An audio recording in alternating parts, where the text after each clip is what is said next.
السلام علیکم. آج اصل میں جو نشست ہے وہ زبان پہ ہے اور فارسی پہ گفتگو ہو چکی ہے. اس سے پہلے میرا میدان تو اردو بھی نہیں ہے، لیکن یہ کہ میں تھوڑی سی اردو کے سلسلے میں جو میری رائے ہے وہ میں آپ کے ساتھ اس کو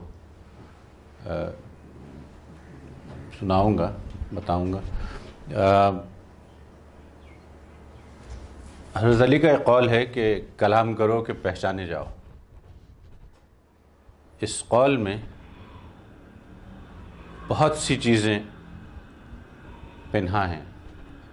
ہم وہ ہیں جو کلام ہم کرتے ہیں اور جیسے کلام ہم کرتے ہیں اور جس زبان میں ہم کلام کرتے ہیں وہ ہماری پہچان ہے. We are what we speak and what we speak and how we speak.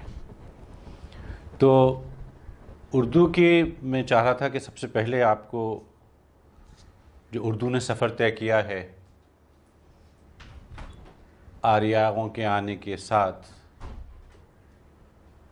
اور پھر اس میں کئی زبانیں شامل ہوتی گئیں، عربی، فارسی، ترکی، سنسکرت، ہندی، برج بھاشا، کھڑی بولی، بھوجپوری، پوربی، پنجابی، سرائکی، اور لاہوری اور دہلوی تک کہلائی اور ہندوستانی بھی کہلوائی. اور لیکن بات وہی جاتی ہے حضرت علی تک کہ کلام کرو کہ پہچانے جاؤ. ہم جب کلام کرتے ہیں تو وہ ہماری پہچان ہوتی ہے، جیسے بھی کلام کرتے ہیں. تو اب ہم شروع کرتے ہیں. ایک ہندوستان کی وزارت خارجہ نے ایک فلم بنائی ہے کوئی 1.25 گھنٹے کی، اردو ہے جس کا نام. اس کے ہم آپ کو 15 منٹ کا پہلا ایک تعارفی وہ دکھاتے ہیں کہ اردو کی ابتدا اور ارتقاء کیسے ہوئی، جسے جینیسس کہتے ہیں. ملاحظہ فرمائیے.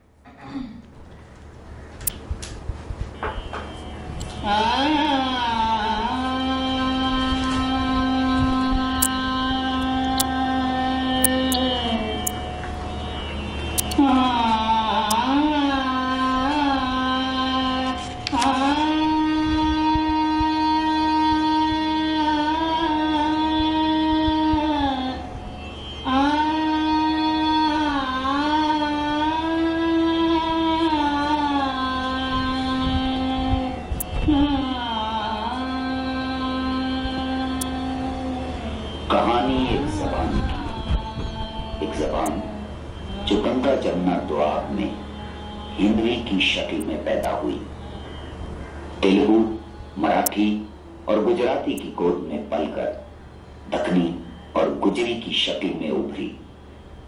عروج کے مختلف مدارج طے کیے اور نئے خیالات، شاعرانہ تصور اور آزادی کی خواہش کے اظہار کا ذریعہ بنی.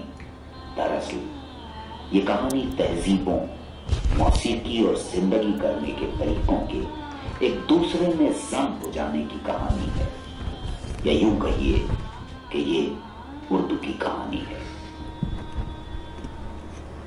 ہزاروں سال ایشیا، خاص طور پر وسط ایشیا اور دکنی ایشیا کے لوگ ہندوستان کی وسیع میدانوں میں گھومتے رہے، یہیں بستے رہے. یہ ٹام آلٹر. ان زرخیز زمینوں نے نئی تہذیبوں کی پرورش کی اور یہی نئی سلطنتوں کی بنیاد بھی رکھی گئی.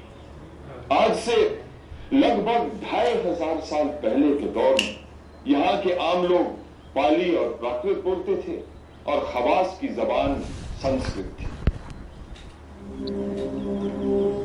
عیسیٰ مسیح سے 600 سال پہلے کا وقت تھا جب ایک شاک راجکمار نے ہوش سنبھالا.